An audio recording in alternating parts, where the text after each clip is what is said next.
Hey, I am in Prospect Park in Brooklyn. I have been in Brooklyn visiting my brother who's doing a residency rotation here, and why not go visit a cool place? I am working on a project. Airplane.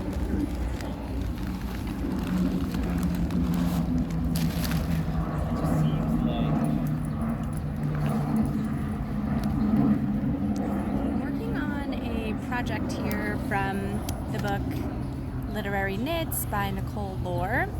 I did a book review about this, and there are a few projects that I was particularly interested in, so I've been working on them. This one is a sweater vest that I'm making for my dad, hopefully in time for Father's Day. So I'm just gonna sit and knit here while my brother is studying for a bit, and I was at a pretty interesting part of project, so I figured I would just share it with you. And of course, while carrying this around in my bag, my knitting has fallen off the needle, so the first thing I'm going to do is put that back on. This kind of thing happens. There's always the best laid plans of actually putting something on your needles to keep the yarn on, but I didn't do that. I thought it was safe in my bag, but got jostled around. So I'm just carefully picking up each of these stitches and trying to make sure that the right leg, the right half of that stitch stays in the front. I've been meaning to do a video about that, so I will.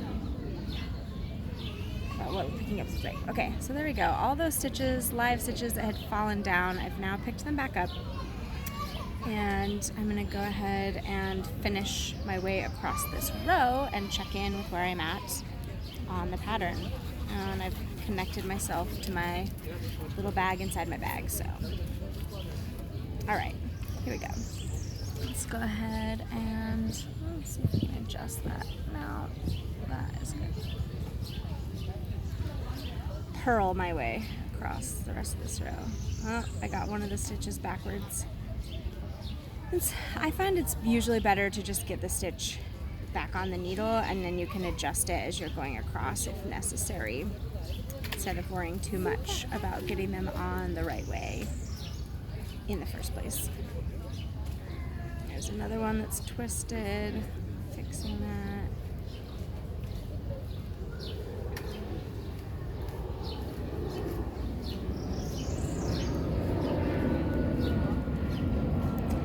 Like knitting outside, people passing by, little snippets of conversation, even the airplanes. It's just nice. All right, that one's supposed to be that way. Okay. All right, so now I'm just going to count and see where I am so I can check how many more rows I need to do in this part.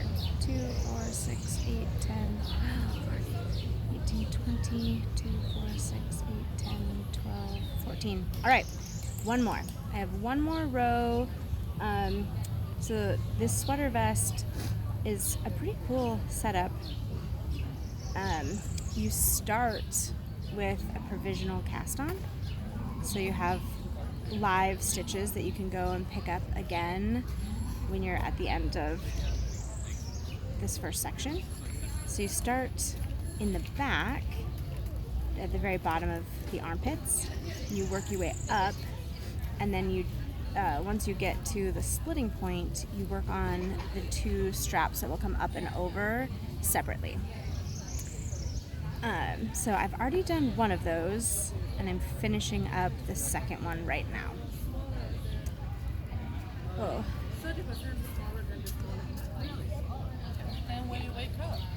So this section had you doing a 4-row repeat where you increase on one side every time and on the other side every other right side row.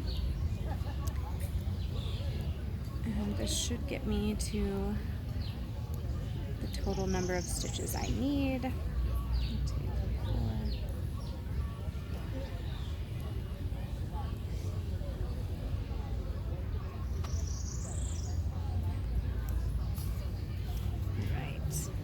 35 stitches. Yep.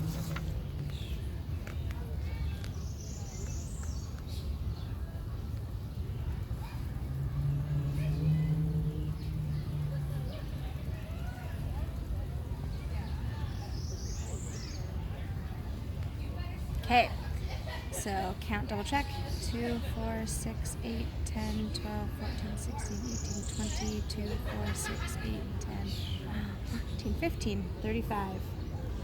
All right.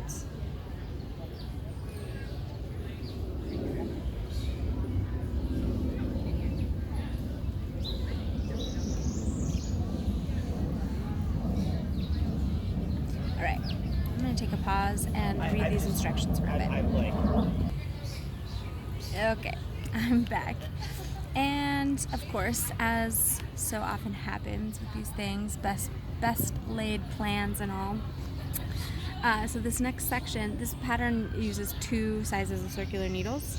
So I have the larger size here, the size 7, and this next part is supposed to transition to the smaller size.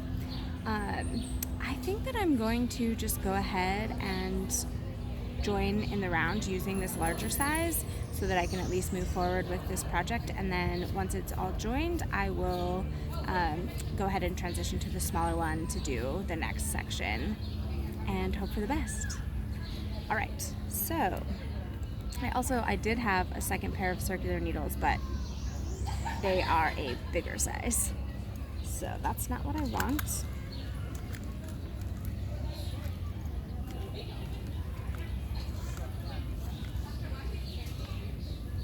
So, I told you that this is a project that is started with Provisional Cast On.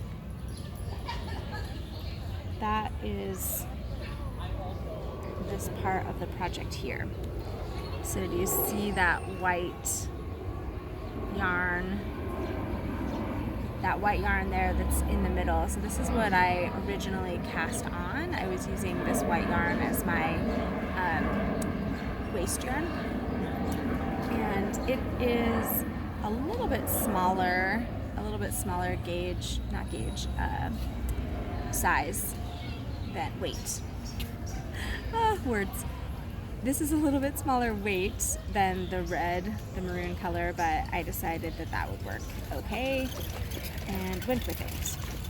So I also tried a different kind of provisional cast on than I'd ever done before. I've only, until this one, done a provisional cast on using a crochet hook, which is fine because for me, I do also crochet, and so I had one and it wasn't a big deal, but I just came across a video that did a provisional cast on like an Italian cast on, which I had recently done with a student for a project she was doing, and decided I wanted to try that. So let's go ahead and see how taking these stitches off goes. So it started with both of them, the waist yarn and your working yarn, in a slip knot. So I'm taking that slip knot out now, and I'm going to slide each of these stitches here onto my needle. This actually, so far, looks pretty slick. I like it a lot. So I'm going to just stick my needle in to these red stitches, although actually I am seeing that this is going to have me them picked up. Hold on, just that first one. Every other one. Interesting. Okay, so I was mentioning that you want to keep the right leg in front. Let me actually go ahead and see if I can adjust this camera so that, I don't know if that's going to work very well. Yeah.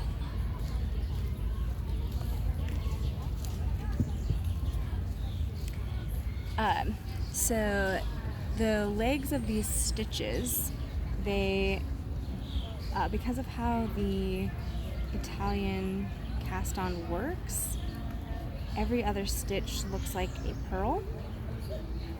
So that means every other stitch I need to put the needle in the opposite way to keep the legs aligned. So in one of them, the right leg is in the back, and then the next one, the right leg is in the front. So just paying attention to that as I go along. And then every once in a while, I can just pull this white thread yarn. I can just pull it out, and then I just have the live maroon stitches and don't have to worry about that. You can also just trim it, which I may end up doing as I get further along, so there'll be more and more yarn to pull out and deal with.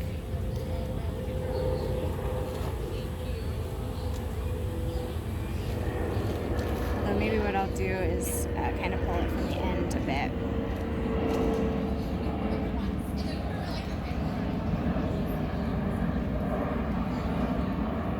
Yeah, that works pretty well. Got a little close to the end there.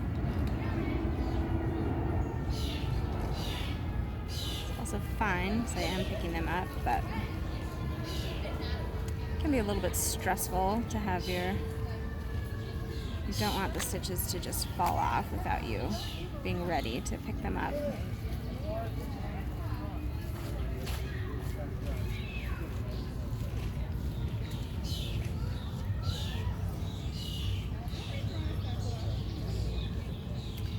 So most of the time that I've been here in Brooklyn, it's been actually a bit, not cold, but it's, right now it's the middle of May, and I wore a jacket or at least a long sleeve shirt most of the time that I've been here. But today it's going to get up to about 90 degrees. So quite warm today.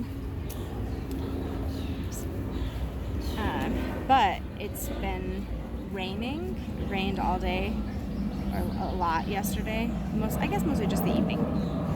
But so it's kind of muddy here at the park. It's not ideal, but they're benches, so I'm just sitting on a bench.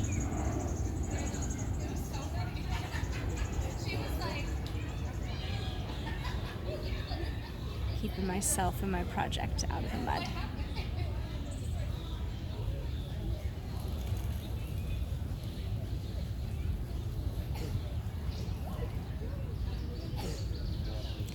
These are the kinds of projects or the parts of projects, it doesn't feel like you're making any progress. So it's a bit of time, but no visible progress is made, which can be a little bit annoying sometimes, but you have to do it in order to be able to move to the next part of the project.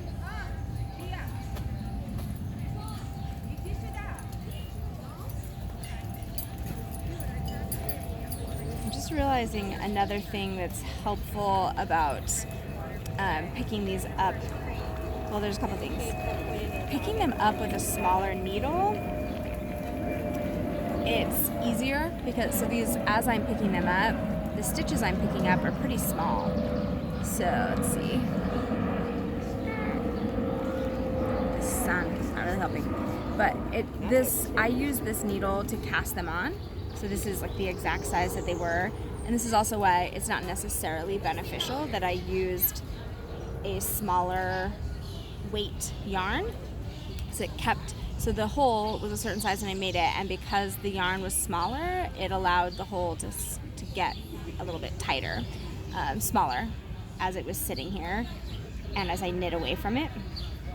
But now as I am picking up these stitches, if I had a smaller needle, it'd be easier to get into the hole.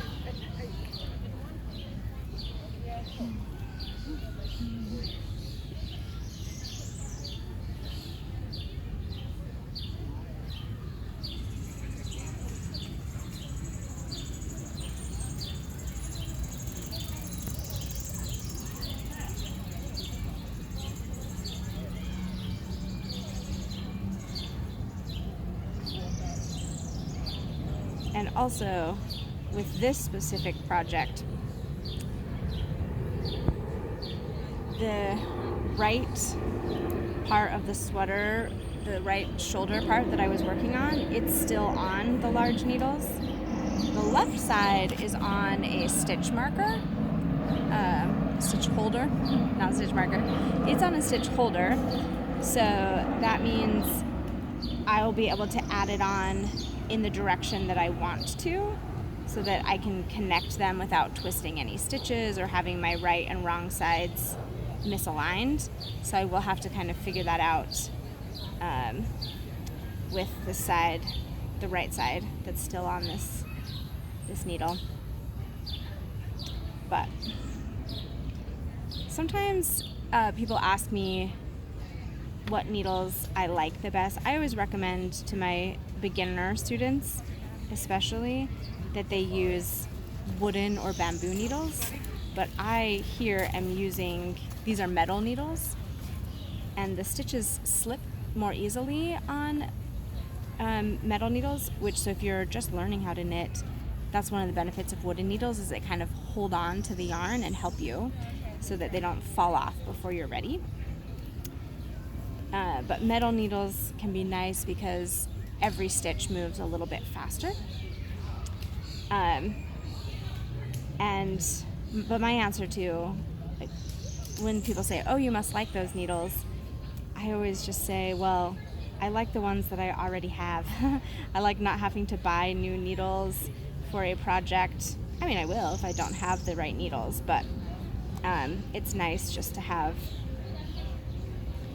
I like to make do with what I have, I guess, is kind of my philosophy. If what I have will work, then I typically just go for that.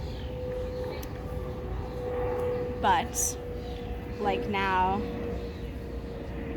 if I actually had the correct needles, the smaller needles like they said to use, this would be going much quicker and more smoothly. So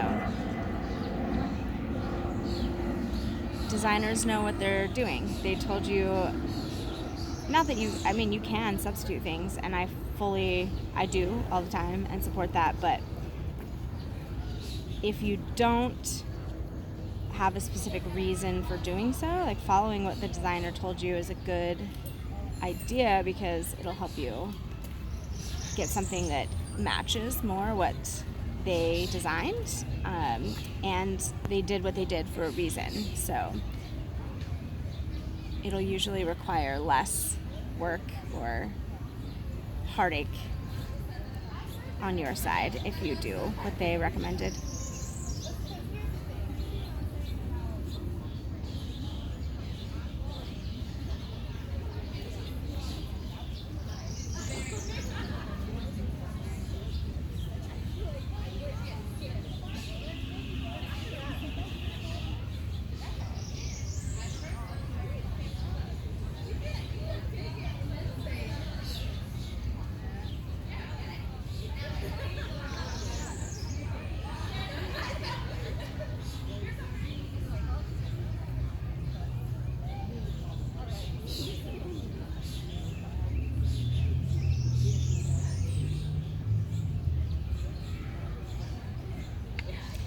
This is another thing I find, like, oh, there's still a lot of stitches to do. But sometimes it helps to remind myself, I have put quite a few on there. It's just a lot of stitches to pick up. So, and you can take a break. I don't have to put these all on at once because they're on this waste yarn. I can just slide my needle all the way on so that they don't fall off again like they did at the beginning of the video today. And then I can put it back in my bag and come back to this later. So sometimes it's nice to just like push through and get something done, but sometimes, if you only have a few minutes, just do part of it. Or if you're getting frustrated or annoyed with this particular task, then do something else for a while and come back to it.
right, just 3 more.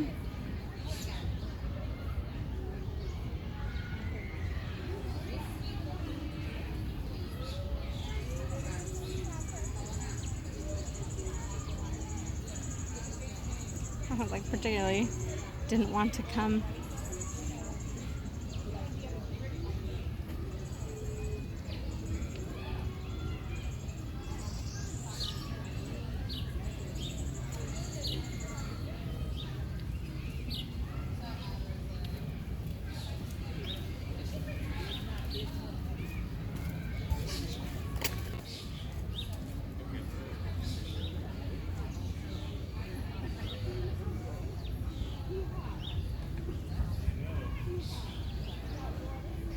Alright, so I honestly can't tell if this is the last one or if there's one more. So I'm just going to go ahead and count, see how many it told me to cast on in the beginning.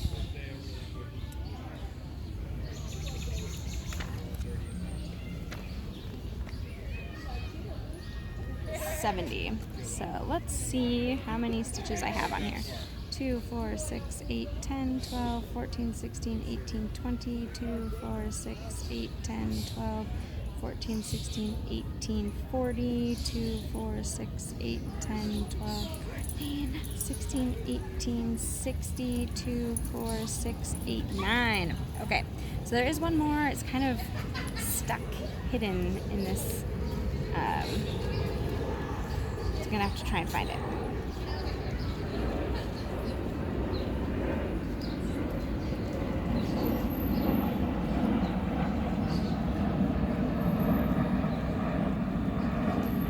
Okay, got it. Now I have my 70 stitches picked up off of my waist yarn, and I'm ready to do the next part of the pattern. Okay, so this is also part of what I was saying where I used the same needles. These are connected, or they're not connected, they're separated here, but they are on the same circular needles. And this next part tells me to start with the wrong side of this right shoulder, which is the one that I had ended with, so this yarn is in the right place ready to go. So I should be able to do that part, and then I'll have to see if and how I can connect them still using this same needle.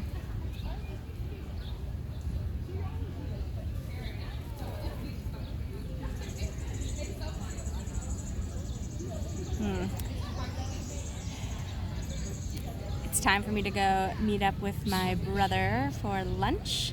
Thanks for knitting in the park with me today, and I will pick up again maybe later today, maybe later, and do more on this project or another sit and knit moment together.